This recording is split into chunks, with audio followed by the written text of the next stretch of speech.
It's shop night, and you know what that means? I'm your host, Chris Marshall, and I am joined by my co-host, the 2023 FRRC Super Late Model Rookie of the Year, your friend and mine, the Big LG, Lou Goss. Lou, how you doing, man? I'm awesome. Hey, is it technically shop night? Am I missing out on something? Well, yeah, it is shop night. We didn't have to give that away, I guess. Well, no, but No. Lou, how you been, man? Man, I've been awesome. How have you been, Chris? I'm doing pretty good. I'm doing pretty good on a very cool and refreshing episode of Shop Night. We talk about a lot of cool things that happened. Yeah. And Lou, we're gonna back it up a little bit. You know, we've been catching up on a lot of the episodes here, but we had the red race, and before that, the race had got postponed. Yep. Due to rain, so they moved it again, and we, you Yep. know, the corresponding Thursday we had the red race. Yeah. I do want to just ask you here, when races and stuff get rained out, how does your preparation going into the week, like you're preparing the race that Thursday, you hear, hey, it's called off, we gotta wait another week.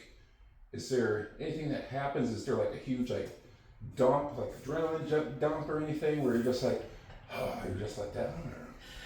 I don't know. There's a lot of emotions, a lot of feelings. Like, of course, I mean, we lived a race, right? So even going into that week, and any of them, like even if you kind of see what the forecast is, you still have to go full preparation mode and really kind of put that, forecasting stuff aside. And then when it's finally called off, a lot of times for me, I'm not gonna lie, it's kind of a sense of relief. It's like, oh bang, we're done already. I mean, I can kind of just like zone out. I can kind of get refocused back into other things about life, whatever that may be, jobs, and I'm just kidding. I'm doing air quotes like an idiot. But we have a lot, right? So then we kind of figure out what we're doing, thoughts that go through my head. Should we go ahead and race somewhere else, pick up and, we got tires, we're ready to go. We should just go ahead and race, which some guys do that. The thing that I normally do too is also, even though we're ready to go and prepared for the following week, like there's always things we can be working on. So as you can see, even we'll get into it from this past week, right? But car's ready to go, but I didn't leave it in the trailer. Like I rolled it up and we're gonna work on stuff. So that's normally the thought process. It's like, all right, we're not racing, so what else can we improve on in the meantime? Yeah, I know for me, I go, I gotta, take back my PTO or whatever, or sometimes I get out of the, I'll get home and I'll go, we could have still ran the race. And I only kid because I know there's always, people that will comment and they'll say, oh, you guys could have still ran the race and stuff like that. But, we're not going to get into that. But Lou, we get set for the red race. So after it was postponed, it's race day. So Lou, we're rolling into the red race. How are you feeling going into everything? Well, just the way this season has been going, we've been improving every week. I mean, leaps and bounds, enough that people are like talking to us about it. Like, was it that obvious that we had work to do before? Yes, it was, even amongst our, that's the kind of gains we're making, which is just a blast. So each week, hoping for more, we try a little. I mean, we're just kind of really doing minute changes, and everything is making the car faster. And then, I have to do things differently as a driver now, because like the car is accepting the changes, it has the pace, so then I got to do things differently, right? Because I can't be just like wondering what the car is doing. It's like, all right, it's good, it can take it, so drive it like it can handle it. Even you and I have been talking, like we've got to do things differently now. We have to communicate differently, because we're not just like looking out the rear view mirror anymore. It's like attack mode, right? Yes. So getting into the red race, it just, right out of the gate, it was good again. Now, you're setting personal bests in practice. Also, you set a personal best in qualifying. Again, Which there was also a very special record, because it was very special because Andy Monday, huge shout out to Andy Monday. At Bushlight 10 on Instagram. I don't know, I'm just kidding. I think it's Monday and Associates 10. No, A Monday Latte 10. Yes. Okay, I don't know. But he told us you set a record. Well, your record was 20 years ago. Terry Baldry had turned that same lap time, Yeah, which was the Trek record. that's right. And you, 20 years to the day, I believe, did the same thing. Yeah. And that's really cool. Yeah. How does that feel to be kind of in that realm with Terry Baldry and?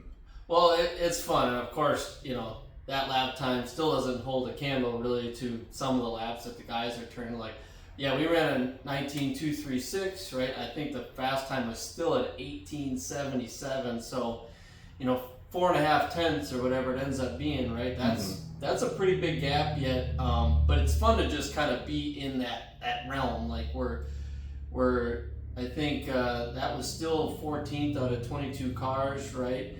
But 10th, which would have got us out on the front stretch and we get to pick our spot and all that, was like a 1.8 or something, a half a tenth, like we're right on the edge of that group, which is a blast. But yeah, Andy, shout out to Andy, right? He came and mentioned us, which I don't know, I'm sure we mentioned, this used to be his car. I don't think we mentioned at that one point, right? So I think he takes an interest on what this car's doing now.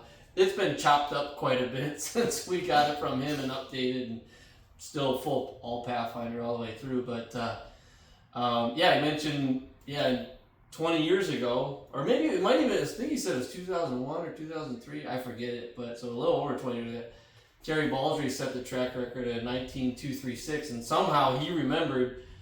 He told us how he remembered it, but I forget that we had matched that time. So we're only 20 plus years behind on our speed, but we'll get there. But it's just fun to be kind of in those conversations lately, and I think it's amazing.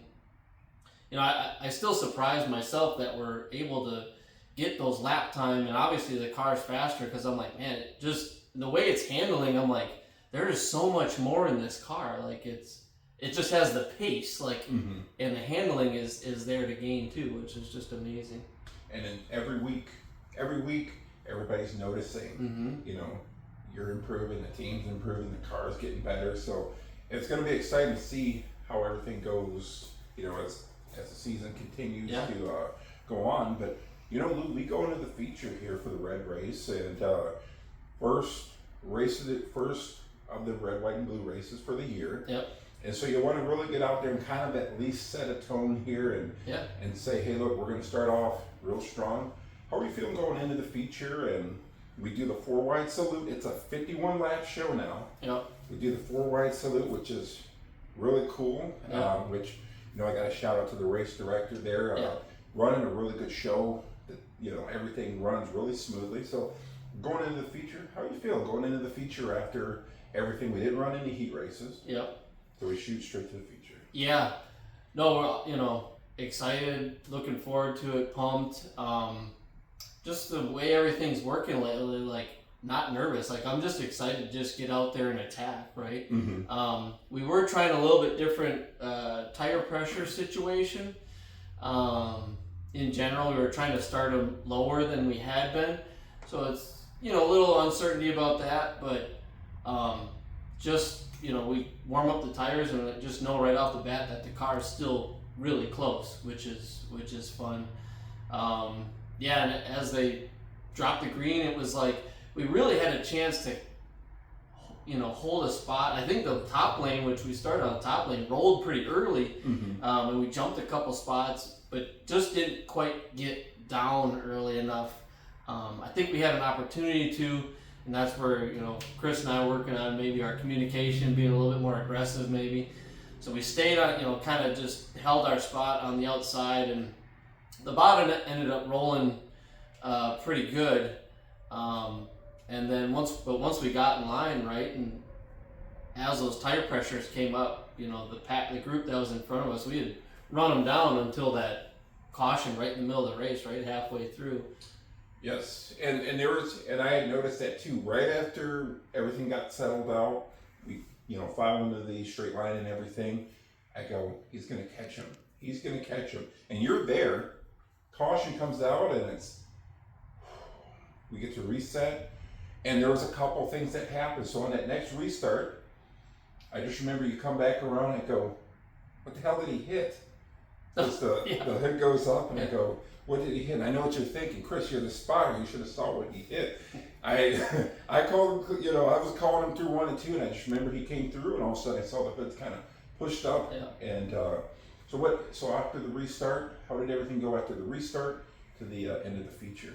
Well, I mean, first of all, I was bummed that I guess I was kind of bummed we were going to have a restart because the car was just started to really get rolling. Like I said, we were saying, caught that group, and I was planning on just going right by him.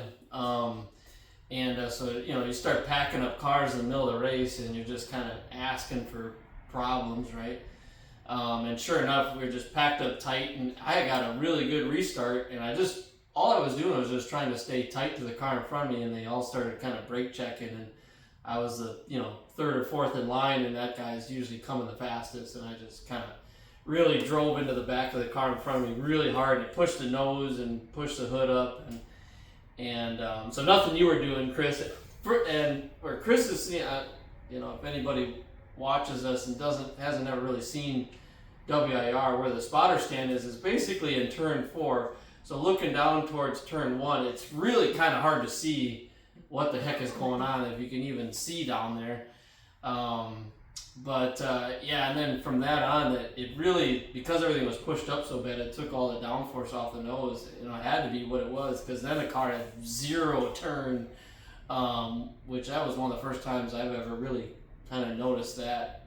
And but fortunately, I think there was, or fortunately, unfortunately, there was a really quick caution right after that. There was a couple spins, I believe, after, and we did, and shout out to Eric and Quentin. They did act really fast and get taped down on the hood and everything, and we were able to finish.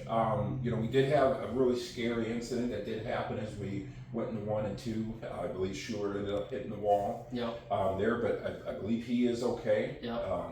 So it was really scary. They red flagged the race, and his spotter said that he was all right. So yeah, they've had some bad luck. That was basically 2 races in a row at WIR where they've ended up in the turn 1 wall.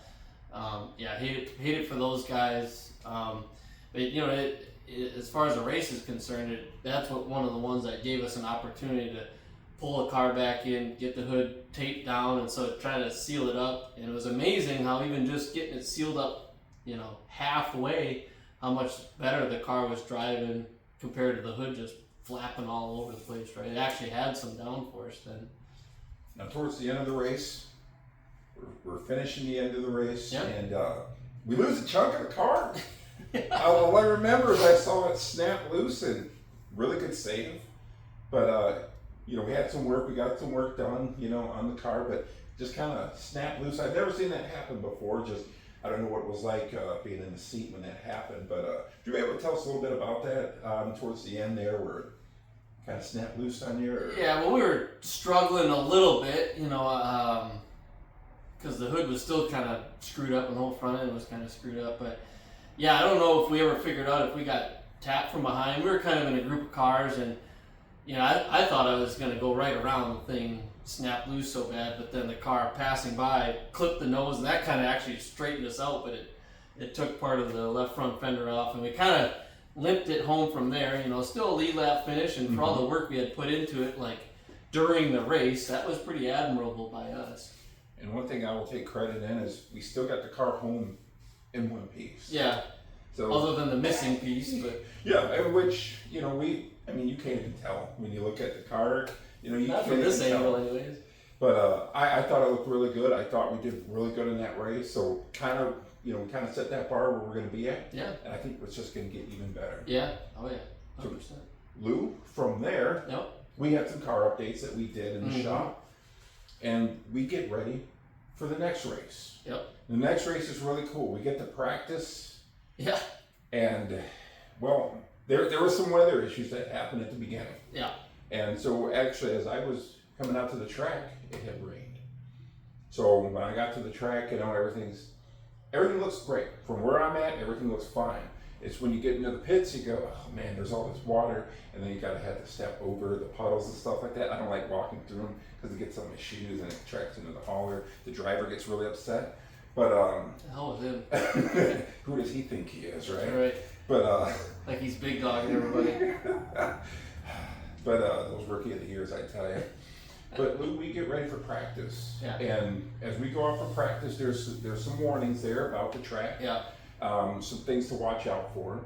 And so, if we go into practice, is there a mindset as you're going in and you hear your spotter tell you, hey, you know, be careful. There's still some patches of water. There's still some spots there to be mindful of. Yeah. Yeah, well, you know, first of all, leading up to the race, like you mentioned, we had some extra bonus work over the week. Yeah. So shout out to you and Quentin and Eric for spending extra time at the shop. I think you and I put in some time on Sunday, and then I was here on Monday, and then Tuesday. and then everybody was here on Tuesday. So yeah, just it was amazing. The car really wasn't tore up that bad, but it added a lot of time into the week. And then wanted to check a few things in case we banged wheels and bent the tie rod or bent the ball joint, just to make sure that the toe or pump steer wasn't knocked way out. Yeah, so burn the midnight oil into Wednesday morning. That way I could rest easy on Wednesday night into Thursday and be halfway rested for Thursday. But yeah, so we kind of knew that, you know, that WIR has this thing, and maybe we've even talked about it last year, because I know it's a thing at least once a year where it can rain, you know, well before a race night, you know, a few hours before, but if it rains hard enough, the track will actually weep up through the track. And then even though it's dry, it ended up being a beautiful night. Mm-hmm. On the half-mile portion, it leaks through the track. Maybe we got some pictures that we could post, or, you know, ones that were shared otherwise. And so those end up really causing the issues. There's also a spot where the water kind of collects right at the edge of the track, and just as drivers do, they drop a wheel off and it splashes on the track, then you got a real problem. So yeah, into practice, you know, I'm pretty mindful of it. I think I do a pretty good job of staying out of those areas myself, but, you know, just as it was, I mean, cars were splashing right in front of us, Yep. you know, wide open in the gas, trying to get a good lap going, get a good feel for the car, so you got to kind of push it a little bit. But yeah, we had a couple cars spin out, a couple wreck pretty hard in practice, and we did go out there and scuff on our new tires, but after that, or during that, really, the club kind of shut it down from that point, and from there we kind of figured out what we were going to do. Well, and I just want to back this up here, because we're talking about practice. And one of the things I noticed when I was up there is you could see a couple of cars and drop a tire off. And I think I had mentioned, oh hey, there's some cars splashing water on the track. Mm-hmm. So as I'm watching you go up there, I look down and I can hear a couple of the cars spin and they hit the wall. Mm-hmm. Which JVO had a really good save in that too. I believe he saved it from Yep. hitting the wall. But right when that happens, you go, that's not good. Yeah. When I saw the two cars hit, which, you know, both drivers are okay, you know, I look at it, I go, yeah, they're going to have to do something. So then the track crew got on that, but we went into something here where they called a driver's meeting. Mm-hmm. And I do want to get your opinion on this. So they called the driver's meeting and you guys all agreed, hey, look, we don't want to go out there and wreck our stuff. Yeah. And I know there's going to be people that are going to say, oh, you guys could have went out there and raced, or you guys could have went out there and raced on the quarter mile track. And there's always going to be those people that are going to be like, oh, if I ran the track, this is what I would have done. So what goes into that when you guys decide, like, hey, look, because all the drivers, I was there, I saw the drivers that put their hands up and said, hey, we don't want to do this. You know, so when you think about it and you go in and you say, hey, I don't want to do this. Yeah. So how'd you feel about going into that? What's your opinion on that? You know, when people might comment or... Yeah, I guess, I don't know, I'm a pretty empathetic person, I think, so I'm able to see both sides, or, you know, the side from the track, the side from the fans, the side from drivers, you know, and I'm one of the ones that voted that I didn't want to run in those conditions. You know, frankly, like I said, I'm pretty comfortable out there by myself with little weepers and whatever, I think I can pretty much manage.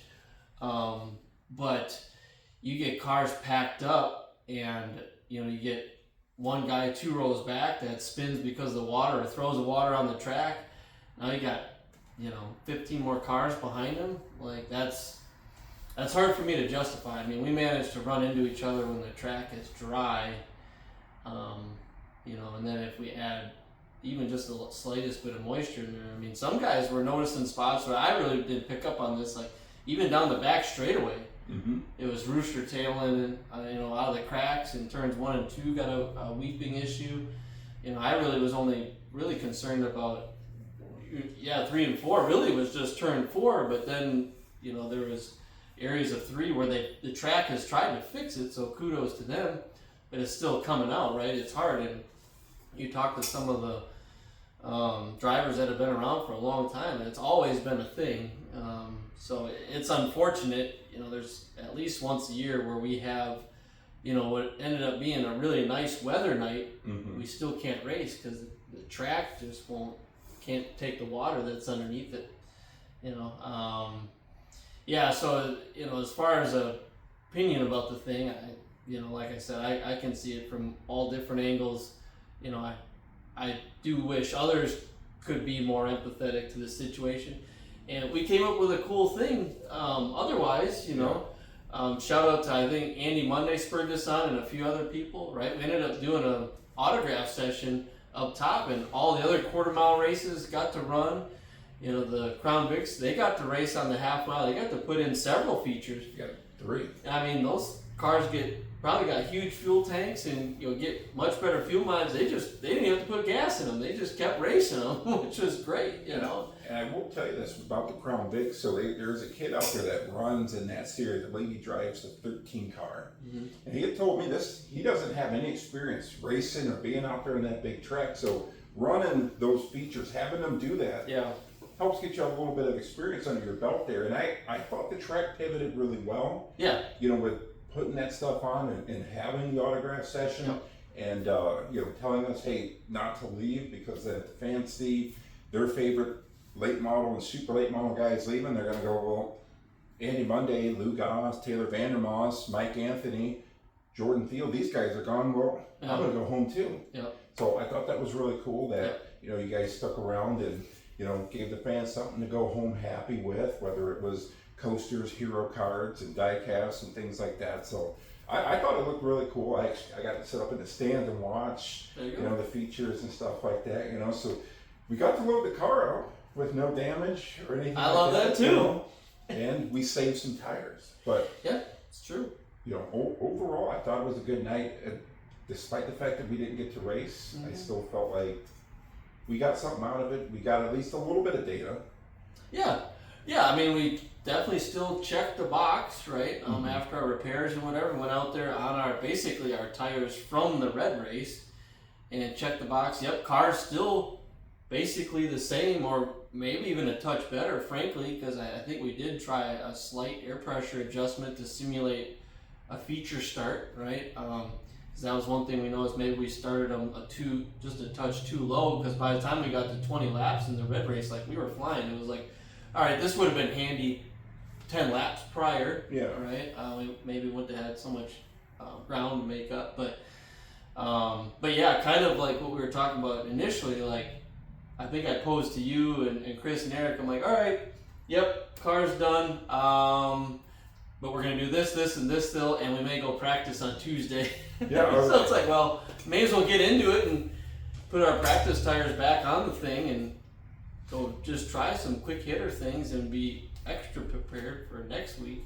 Yeah, I was just going to ask, what do we have left to do on the car for shop night? Because there's always things. I figure we're going to come in shop night, maybe give the car a good wipe down, maybe give the car a good nut and bolt check, and then we don't even have to hardly do that, because I'm not even going to really do that because we really only made 4 laps at speed. Yeah, maybe they shut it down. Yeah, maybe well, there's one thing I just thought of. Like, I tried to adjust the throttle pedal. I kind of wanted it in a little bit different position. Nope, that didn't work. I want to kind of put it back closer to what it was. It was like, oh, this is not what I'm feeling. So that'll be one thing, but that's my job. Okay. I generally don't anything interior. I don't make anybody else go in there and deal with that claustrophobia situation. Well, I don't have any, and I gotta tell you, the real cool thing, it was Veterans Night. Yes. So it's always a night that I look forward to. I thought they did a really good drone ceremony when they had them come down the front stretch and everything. So I always get a lot out of it, just for that night and stuff like that. Yeah. I always forget to grab a flag at the end of the race. So, but well, yeah, real quick, thank you for your service, thank you, Chris. That's always. I mean, that night hits home for me too, coming from a military family. My pops was a Vietnam veteran, so those nights, hit hard. But I want to give a shout out to Larry, who used to work at the track. He used to be like the track entrance guy, so he was like the first guy you would see and the last guy you would see for years. And I brought my flag up to the stands, and I couldn't find anybody to give it to. They wanted to go to a veteran, right? And he starts shouting down. He was up in the VIP seating area. So I went over and gave him my flag. So that was really nice to see him. He was always just a real joy to talk to. And, like I said, kind of a pleasant face entering the track and leaving. Whatever goes on in between, that's kind of whatever. But it was nice to always see him on the entrance and the exit of the track. I love it. Yeah. I love it. It's one of my favorite nights, and the fact that the drivers get to go up there and hand the flags out to the veterans and stuff, which, you have anybody that's served or is serving, I do want to say thank you for your service. And Luke, do you have anything here before we end? No, I think that was awesome, Chris. We'll get the other ones posted, I promise. And I do want I've been dragging my feet. I do want to send a shout out. So they raced at Norway yesterday. Yeah. And so they had the sport trucks had their Triple Crown feature. So I do want to send a shout out to Grant Gilbert. Yeah. Who ended up winning and becoming the Triple Crown champion there. So we've heard of the North Pole Nightmare. He's going to be the Norway Nightmare pretty soon. Man. Let's make that happen. Maybe we might have to contact our friends at Showtime and see if they can make that happen. The Norway Nightmare, Grant Gilbert. Yeah, I like that. That's awesome. That may be a thing. Yeah. Hey, if we're doing racing shoutouts too, I think I saw that Race Hayes won at Golden Sands yesterday. So Race Hayes got to meet him and his family, got to know them quite well when we were racing at State Park for a few years in a row. So they've, one of the teams that have continued to race even though that track is closed. And I think he won earlier this year at Golden Sands also. So he's starting to get it figured out there. So good for him. I also do have one of his shirts, which contemplated wearing, but I didn't. So I copped out and put my own stuff on. Nothing wrong with that. I think I should have done that. That's all right. But Lou, if you didn't have anything and we got everything out the way here, I don't have anything. So I'm going to let you guys know. I am Chris Marshall. He's Lou Goss. It's shop night, and you know what that means. And we'll see you next time. Yeah.